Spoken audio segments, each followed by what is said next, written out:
Hi, it's Maggie the Irish Gypsy, here to bring you your September 2021 mid-month general readings. We are looking at the last 2 weeks of September, and this reading is for the water sign of Cancer. Welcome, everyone. I hope you're all doing well wherever you're at. Thanks for taking the time to be here to watch this or any of the videos on my YouTube channel, and for all your likes and shares and donations and feedback, comments, reaching out for personal readings. Greatly appreciated. Thank you. So this reading is for Cancer, our crabs, for the last 2 weeks of September 2021. That's if your Sun, Moon, Rising, or Venus sign is in Cancer. It's relevant if you're cross-watching for a Cancerian. Of course, they're general readings, so they're going to resonate a little differently for everyone. So watch all of your signs if you know them for any additional insight. And if you find that something resonates with you and you'd like to reach out for a personal reading, maybe take a deeper look at something for yourself or even as a gift for someone else, you can click on the little arrow below, that description link, which will show my email address, maggie1mcguire@gmail.com. Please feel free to email me directly. I'd be delighted to hear from you, and I can usually respond within the same day with more information. I do offer a wide variety of readings, and I do readings full-time. It's all that I do, so I'm pretty diligent about timely scheduling, so message me if you're interested. Okay, Cancer, let's see what the last 2 weeks of September 2021 look like for you. I am using the Tarot of Dreams and clarifying with the Gilded Tarot Royale. Okay, Cancer, we begin with the Knight of Cups, followed by Justice. We have the Star, followed by the Moon. It's like I'm going to have faith even though I don't know why. We have the Three of Wands, feeling positive and optimistic about the future because you're seeing some results. With the Empress, new beginnings, fertility, indulgence. From the bottom of the deck, the overall energy is the Ten of Swords, surrendering to a painful ending, particularly mentally and emotionally. The Ten of Swords is, often referred to as the betrayal card because tens represent cycle endings or cycle fulfillment. So it can represent, surrendering, accepting a painful ending, although it's something that you may still struggle with. And it's likely something personal because it can feel like you're being thrown under the bus somehow, but there's nowhere else to go from here but up. That's the end. The Ten of Swords is the end. So whatever put this man, down with 10 swords in his back, in other decks, like in the background, there's a sun rising in the background. So it means that there is a new day dawning. There's nowhere else to go but up from here. The worst is kind of like, it feels like some of you are struggling with a painful ending or painful realization, because free will, free agency, this is a general reading. Some of you, this might be, okay, that's it, I'm done. Some of you might just be surrendering to the fact that this is the way it is and you're not sure if you're done yet. But maybe done with the expectation of what you thought something was going to be. Let's clarify the Ten of Swords. It can be somewhat unexpected because who expects things coming from behind, right? And so the struggle is in acceptance and surrender, right? I say acceptance before the emotion, even though the Ten of Swords can be an emotionally painful card too, because it can represent feeling betrayed, and that's personal. But Swords is governed by the element of air, which governs our intellectual landscape, perceptions, perspectives, ideologies, the way we look at things, right? So the Ten of Swords is kind of surrendering or struggling to surrender and accept the realization that something is just the way that it is, that this is what it is. Whether it represents a really final ending or just perhaps the death of a hope or a dream that you had that it was going to be this thing and you realize it's going to be this thing, and in order to stay you have to accept that. In order to leave you have to accept it too. So, it's going to vary a little bit in a general reading. Clarify the Ten of Swords. Oh. The Three of Swords. Heartache, heartbreak, separation, breakups, or just emotional pain. The Four of Wands. Protective, guarded, defensive, not sharing, not giving out. The Five of Pentacles. Insufficiency and lack, feeling abandoned, shut out, rejected, betrayed. Gosh.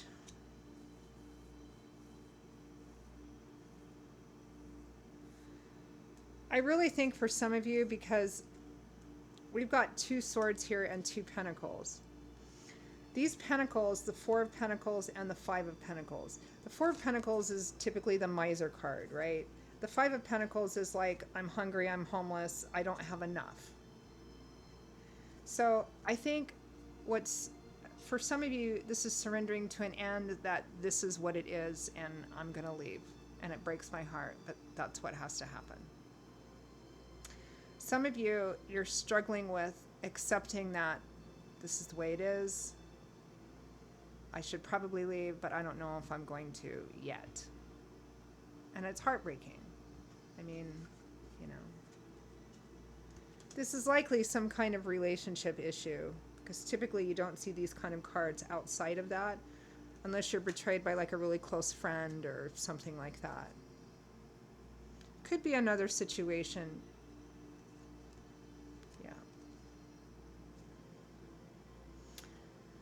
I mean, if you look at it from a financial point of view, it could be that you're really heartbroken over the fact or the idea that you simply don't have the money or the resources to be able to do what you want to do with it. Could be that for some of you too. But remember, after the 10 is a new beginning, right?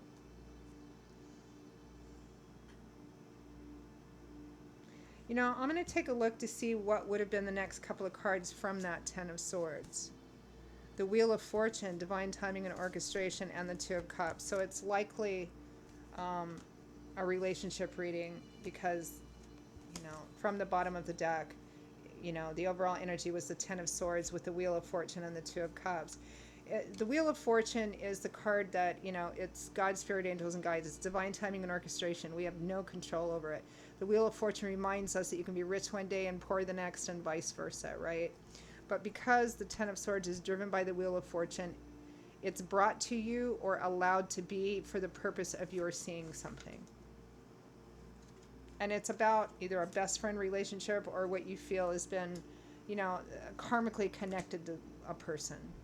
You know, soulmates don't necessarily mean that just because they're our soulmate, meaning we have that karmic connection, that they're going to remain for us for the rest of our lives.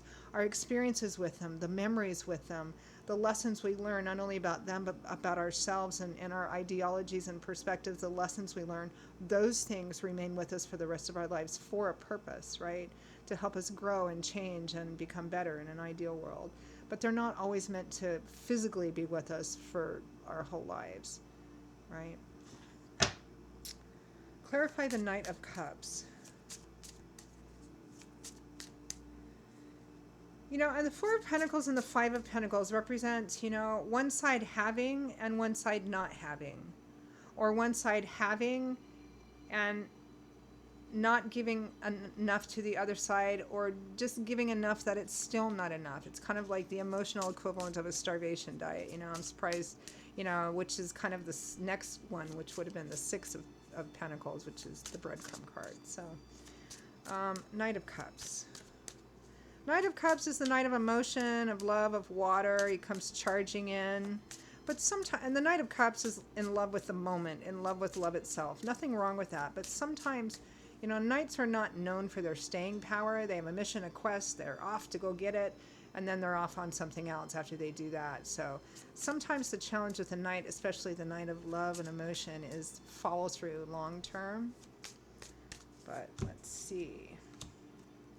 The King of Wands, maybe a fire sign, Leo, Aries, Sagittarius, Sun, Moon, or Rising. The Three of Cups, social energy, partying, having a good time.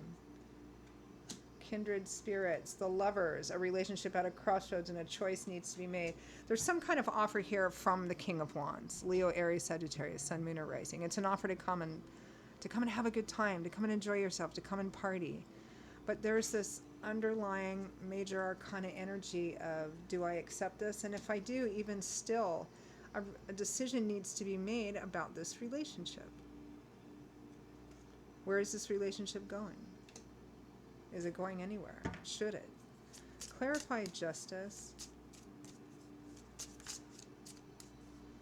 Leo, Aries, or Sagittarius for that King of Wands. Although Aries is attached to the Emperor, and if that's the case, he's acting very immaturely, maybe. Oh my goodness, the Emperor. Maybe it's an Aries individual.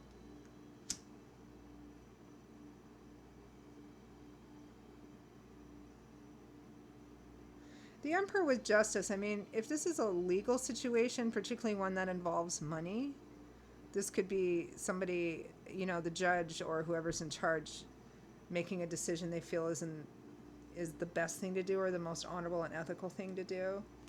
The Four of Cups, an offer being made, but somebody's not sure if they want to take it or not.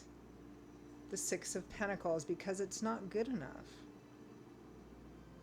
We have the Four, the Five, and the Six of Pentacles. This is like somebody who's a miser. They don't want to give, but then they give just enough to keep the other person there or keep them from leaving, right? This offer just isn't good enough. This offer to come party with me and let's have a good time. But especially if you've been together for a long time, you have higher expectations and you're wanting perhaps more long-term stability and security. And they're, you know,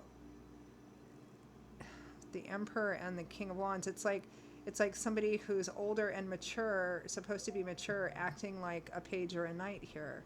Saying, yeah, let's just go off and have fun. And it's just not a good enough offer. It feels like it's a specific offer, like come and visit me, or let's go do this, or let's have this adventure or something. I mean, fair enough if you want to take it. But there's this underlying, you know, energy of, what are you going to do about the relationship? Clarify the Star. We have the Star and the Moon, which is a really interesting combination of cards because the Star comes after the Tarot, right? The unexpected fallout sort of card. The Star comes in to light the way after darkness. It usually shows up after something difficult has happened or some game-changing thing has happened, and it renews and restores hope, faith, and optimism that the path you're on is going to lead to your joy and fulfillment, right? It's trusting in spirit. But with the Moon, it's even more doubled or tripled because the Moon is a lack of clarity. Things are fuzzy. It's like having faith, even though you can't see the path. You don't know how it's going to work out. Clarify the Star.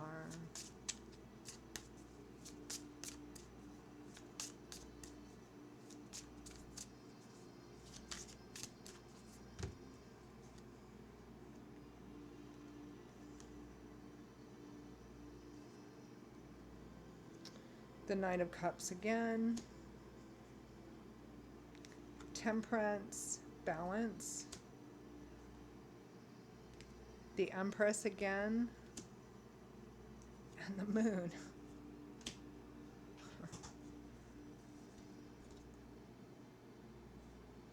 It's like you're being asked to have faith in spite of. Clarify the Moon.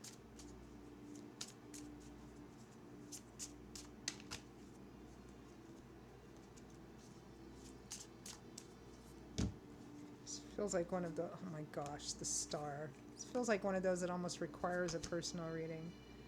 The Ten of Wands. You don't know, but you have hope and faith that this will come to an end, that there's a new beginning somewhere. The World and the Eight of Cups. Yeah, leaving, walking away, which means you level up and graduate to the next level and you actually open up opportunities to you. This is like... It feels like you're struggling, Cancer. Some of you, it's struggling to accept the fact that, look, if I stay, this is the way it's going to be. And is there any way to come to some kind of acceptance and peace within that? Struggling with that. Some of you, it's like, and it's heartbreaking. And some of you, it's like, you know that this is a situation that you need to leave from or that you are going to leave from. And in that process, you're struggling with having faith that the road in front of you is going to end up where you really want, what you really want with who you really want it with, and struggling to have faith on that road because it requires walking away, which again is heartbreaking. It's like this conundrum here. Clarify the Three of Wands and the Empress, because that's positive energy. This is new beginnings and fertility, and now is the time to plant seeds, and still being early on in the path, but feeling much more positive and optimistic about the future. I mean, some of you, it can represent that there's an offer coming from this person which restores and renews your hope and faith, even though there's still a lack of clarity here. That sounds a little like, living not quite realistically. Judgment, a call to action, being called to make a decision to impact your future in a positive way. The Nine of Pentacles, a very independent, self-sufficient card. It's not a card of two. The Tower, letting it all come down. The Six of Cups and Nine of Wands. This is about letting go. This is about allowing the Tower to happen, allowing this relationship or this situation to come down, to crumble down, a long-term situation or relationship, and struggling through the end of that simply because it's the best thing for you. And when you get on the other side of it, you're going to realize that. It's a difficult reading, Cancer. Some are, right? I mean, they can't all be like rainbows, right? But there's always a rainbow in there. But sometimes you have to go through the Tower card to get to that other side, right? Where the wreckage gets cleared away and the rain stops and the clouds move away and the rainbow comes up. But sometimes you have to get through that real stormy crap first, right? That's what some of you are struggling with here. All right. I'm just going to end with final messages, guidance, and advice. Final messages for Cancer. Fundamentally, there's one thing that's coming through loud and clear, and that's Spirit kind of almost yelling at you to make a decision. And whatever decision you make during this time is what's going to set your path. So if you decide to stay, that's what you're going to stay with. If you decide to leave, everything changes. That's what that Judgment card is about.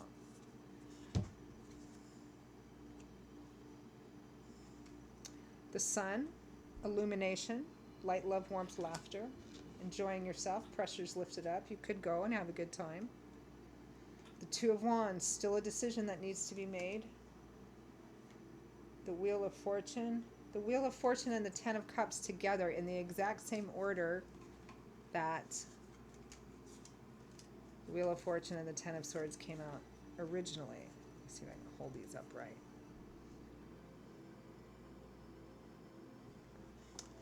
Spirit is allowing this Ten of Swords, whatever this is to you specifically, it's allowing it to happen. It's the next card, the Six of Swords, because you need to heal.